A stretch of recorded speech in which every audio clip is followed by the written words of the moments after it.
Our friend and colleague Mike Wallace passed away this past April after one of the most storied careers in the history of television news. His hard-nosed approach and unique style of reporting set the tone for decades of 60-minute stories.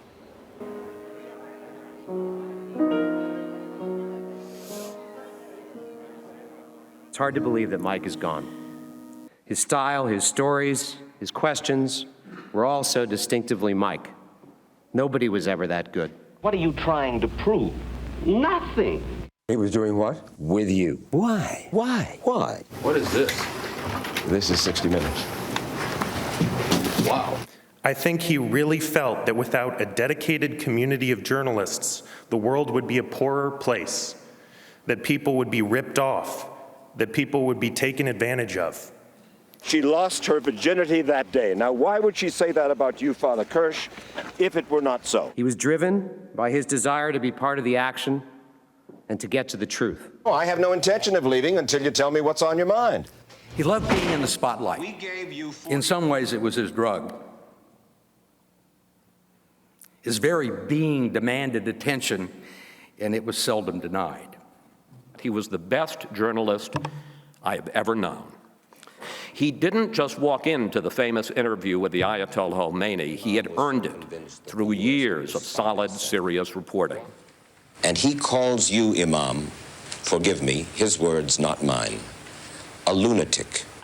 I was uncertain whether Mike was the most decent person I ever worked with or the most devious, but that he was probably both, certainly among the most complex, and without question, the most competitive.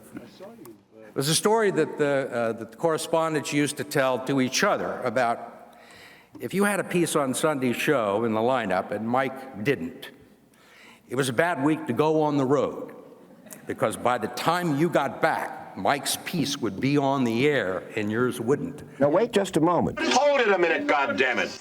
Around 60 Minutes, he was just like he was in an interview. He drove us all crazy. He made us all think on our feet. He made us all laugh, constantly reminded us when we were a few pounds overweight. And as someone once said, he had an underdeveloped sense of other people's privacy.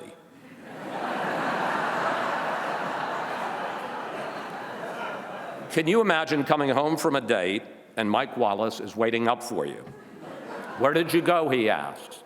What did you do? How do you explain this hidden camera video? What really gets Andy Rooney worked up? He's about to tell you.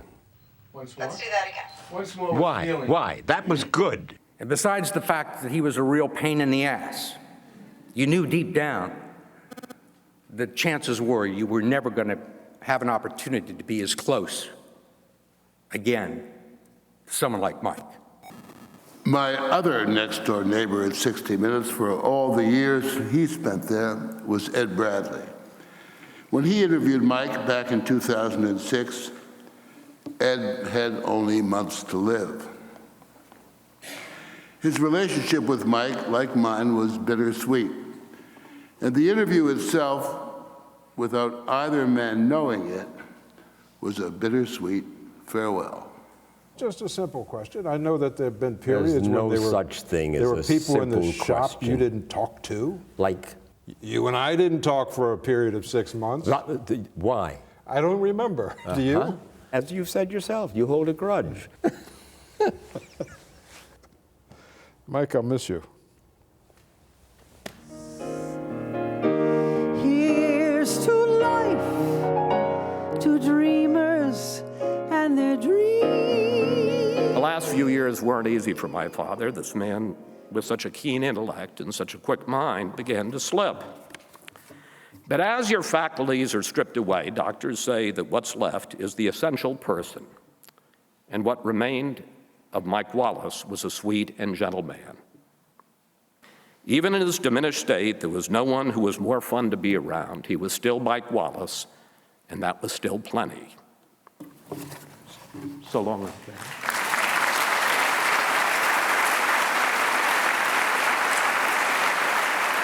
Beautifully done. Wow. A remarkable memorial service, too. I've never seen so many people so brilliantly capture Mike Wallace in so many different ways. No, I love the part where he goes to interview the man and he goes, who is this? This is 60 Minutes. Wow. That sort of summed up really all sides of Mike Wallace. Wow. And come on. Why? Yeah, why? And why do that again? That was good. You can relate to that, right, Charlie? Why do I need to do that again? That was good. I like that. What were you going to say about him? Oh, Charlie? just the notion of, it was curiosity. Yes. You know, and to have dinner, it was questions after questions after questions. Yeah. I remember one night with Walter Cronkite, and he winked at me, and he moved in to tease Cronkite, and it was a joy to watch. There's nobody like him.